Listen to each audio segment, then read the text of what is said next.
महर्षि में ही उपदेशामृत से परमाराध सदगुरु महाराज की अमृत वाणी सबसे ऊंचे दर्जे की नीति को अध्यात्म नीति कहते हैं। प्रवचन संख्या 52। बंदो गुरुपद कंज कृपा सिंधु नर रूप हरि महामोह तम कुंज जा सुबचन रवि कर निकर।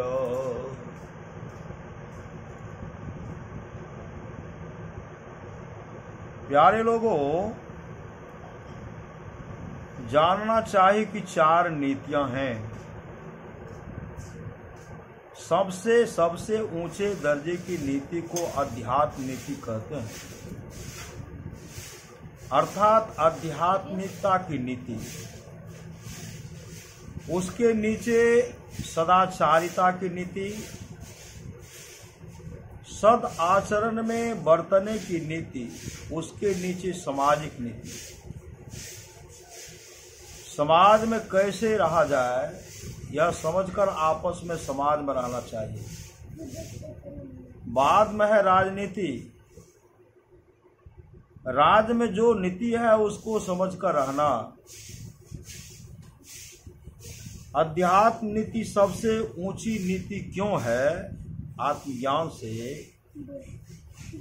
ईश्वर संबंधी ज्ञान से ऊंचा ज्ञान और कोई नहीं।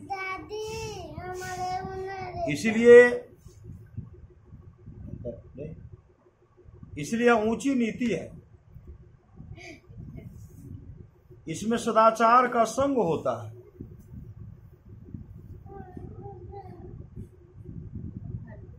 उत्तम आचरण से नहीं रहा जाए तो अध्यात्म नीति में नहीं जा सकेगा। अध्यात्म नीति में नहीं जाने से सदाचार पालन में नहीं जा सकेगा। जैसी ऊंची आध्यात्मिकता होती है वैसी ऊंची सदाचार की नीति होगी। अध्यात्म बढ़ते बढ़ते पूर्ण होता है तो सदाचार भी पूर्ण हो जाता है। ऐसे समाज की नीति बड़ी अच्छी होगी। वह नीति पाप से हमेशा बचाती है। सदाचार की नीति में थोड़ी सी बात है कि मिथ्या मत बोलो, चोरी नहीं करो, व्यभिचार नहीं करो, हिंसा नहीं करो और मादक द्रव्यों का सेवन मत करो। ये 5 महापाप हैं जो लोगों को नीचे गिराते हैं। इन सब का सरदार झूठ है और सत्य के झोले में सभी पाप अट जाते हैं।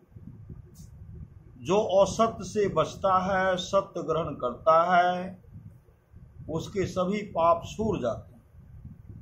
जो सत्य ग्रहण नहीं करता वह कितना बड़ा वक्ता होने पर भी पाप करेगा। अध्यात्म में ईश्वर की भक्ति करो, उसमें अपने को लगाओ, इसका यत्न जानो और करो। जिस समाज में ऐसे लोग रहते हैं उस समाज में दुष्ट कर्म नहीं रहते। धीरे धीरे सभी दुष्ट कर्म लोप हो जाते हैं। ऐसे समाज के लोग सुखी होते हैं। ऐसे समाज के लोगों की जो नीति होगी बड़ी अच्छी नीति होगी और तब जो राजनीति बनेगी वह उत्तम बनेगी। इसलिए श्री राम ने एक सभा की थी अपने राजत्व काल में और उन्होंने उपदेश दिया था। वह बड़ा अच्छा उपदेश है। श्री राम जी ने अपनी प्रजा से कहा, एहि तन कर फल विषय न भाई, स्वर्गों स्वल्प अंत दुखदाई। एहि तन कर फल विषय न भाई, स्वर्गों स्वल्प अंत दुखदाई। विषय 5 हैं। इन्हीं 5 विषयों में सभी जीव लगे। क्या देवता, क्या मनुष्य, क्या पशु। श्री राम ने कहा इन 5 विषयों से ऊपर उठो जो रूप नहीं है, रस नहीं है, गंध नहीं है, स्पर्श नहीं है और शब्द नहीं है, इन पांचों विषयों से जो ऊंचा है वही अध्यात्म है। श्री राम ने कहा कि मनुष्य से ही यह काम हो सकता है। श्री राम की सभा में सभी लोग बैठे थे, ऊंची नीची जाति का कोई विचार नहीं। स्वपच के शरीर से उतना ऊंचा काम हो सकता है जितना ब्राह्मण के शरीर से। नीच से नीच वर्ण के लोगों में भी अध्यात्म पुरुष वे और ऊंचे से ऊंचे वर्ण के लोगों में भी अध्यात्म पुरुष वे। नीच वर्ण के लोगों ने भी नीच से नीच कर्म किए और ऊंचे से ऊंचे वर्ण के लोगों ने भी नीच से नीच कर्म किए। वाल्मीकि ब्राह्मण के पुत्र थे, लेकिन संग दोष से बटमार लुटेरे हो गए थे। वे लोगों का धन हरण करते थे, लोगों को मार डालते थे। अंत में नारद जिस रास्ते से जा रहे थे उनको भी मारना चाहा। नारद जी ने समझाया कि तुम ऐसे नीच काम करते हो, इसका जो फल है उसका कोई भागी है। वाल्मीकि जी ने कहा कि मेरे माता पिता स्त्री पुत्र भागी। नारद जी ने कहा कि उन लोगों से तुम पूछाओ। वाल्मीकि जी ने कहा कि हाँ, मैं पूछने जाऊं और तुम फांकी देकर भाग जाओ तब? नारद जी ने कहा तुम मुझे वृक्ष में बांध कर रखो और परिवार के लोगों से पूछो। वाल्मीकि जी ने वैसा ही किया। वाल्मीकि जी ने वैसा ही किया। वाल्मीकि जी ने अपने घर पर पहुंचकर माता पिता पत्नी और पुत्र से पूछा कि आप लोगों के भरण पोषण करने में जो मुझे पाप कर्म करना पड़ता है, उस कर्म के भागी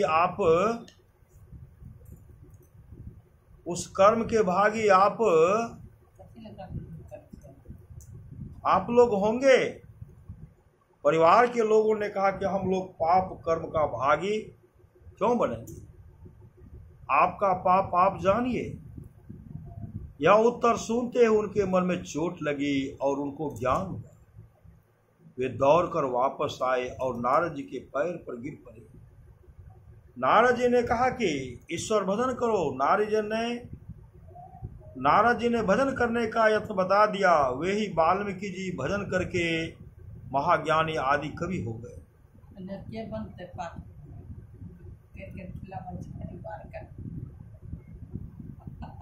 युधिष्ठिर के यज्ञ में एक नेवला गया। उसके शरीर का आधा भाग सोने जैसा चमक रहा था। युधिष्ठिर के यज्ञ के पानी का नाला बह रहा था। उसमें उस नेवले ने गोता लगाया, लेकिन उसका शरीर जैसा का तैसा रहा। नेवले का जो आधा शरीर सोने जैसा हो गया था, उसका कारण था कि एक उच्च वृत्ति के ब्राह्मण के यहाँ एक अतिथि ने भोजन किया था। भोजन के लिए वे सत्तू बनाए थे। अतिथि को ब्राह्मण ने अपना हिस्सा सत्तू दिया। उस अतिथि का पेट नहीं भरा। तब ब्राह्मण ने अपना हिस्सा भी सत्तू दे दिया, फिर भी अतिथि का पेट नहीं भरा। तब ब्राह्मण के पुत्र ने अपना हिस्सा सत्तू दिया, फिर भी कसर रह गई। तो ब्राह्मण की पतोह पुत्र वधू ने भी अपना हिस्सा सत्तू दे दिया। अतिथि संतुष्ट हो गए। खाने के बाद जो अतिथि ने हाथ धोया, उसी पानी में वह नेवला लोटपोट हो गया था। उससे उसका आधा शरीर सोने का सा हो गया था। नेवले ने सोचा कि जब ब्राह्मणों के सत्वा यज्ञ से मेरा आधा शरीर सोने का सा हो गया, तो राजा युधिष्ठिर के यज्ञ के जल से मेरा संपूर्ण शरीर स्वर्णमय हो जाएगा। लेकिन वैसा नहीं हुआ। इसीलिए नेवले ने युधिष्ठिर को वही सभा में कहा कि आपका यज्ञ सत्वा यज्ञ के बराबर नहीं हुआ। युधिष्ठिर के यज्ञ में 1 घंटा लटका दिया गया था। यज्ञ पूर्ण होने पर वह घंटा अपने आप ही बजने वाला था, लेकिन उस यज्ञ में घंटा नहीं बजा था। देवता ऋषि मुनि सभी भोजन कर गए थे। श्री भगवान ने कहा कि काशी में एक डोम सोपच हैं, वे बड़े भक्त हैं, उनको आदर से बुलाकर लाओ और भोजन कराओ तो घंटा बजेगा। सोपच जी आए और जैसे उन्होंने भोजन का ग्रास मुंह में लिया, घंटा टनाक से बज गया। राजा युधिष्ठिर का यज्ञ पूर्ण हो गया। यह किस्सा बताता है कि नीच वर्ण के लोगों में भी भक्त होते हैं। कबीर साहब कुछ पढ़े लिखे नहीं थे, लेकिन उनका वचन विद्यालय में निम्न वर्ग से लेकर एमए तक पढ़ाया जाता है। रविदास जी चमार थे, गोस्वामी तुलसीदास जी महाराज ब्राह्मण थे। भगवान श्री राम ने कहा था, बड़े भाग मां नुसतन पावा। मनुष्य शरीर विषय में फंसने के लिए नहीं है, निर्विषय को चलो। संसार सागर को पार करने के लिए मनुष्य का शरीर नाव रूप है। इसमें एक सदगुरु की आवश्यकता है। ईश्वर की कृपा तो है ही है। हमारा समाज अच्छा हो, राजनीति अच्छी हो, सदाचार अच्छा हो, इसके लिए अध्यात्म चाहिए। अध्यात्म ज्ञान सत्संग से होता है, इसीलिए सत्संग की आवश्यकता है।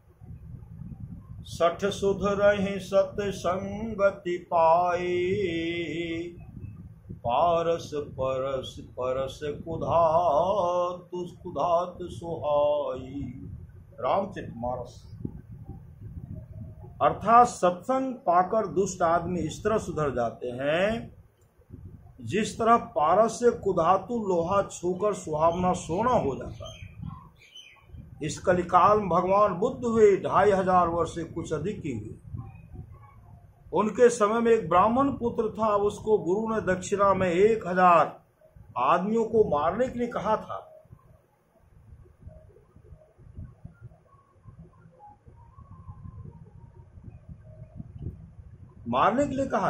गुरु के मन में कुछ संदेह हो गया, इसलिए उसने ऐसी दक्षिणा मांगी थी कि जिससे अनेकों को यह मारेगा तो इसको भी कोई मार देगा। इसीलिए वह ब्राह्मण पुत्र गुरु की आज्ञा से लोगों को मार मार कर उनकी अंगुलियों की माला बना लेता था।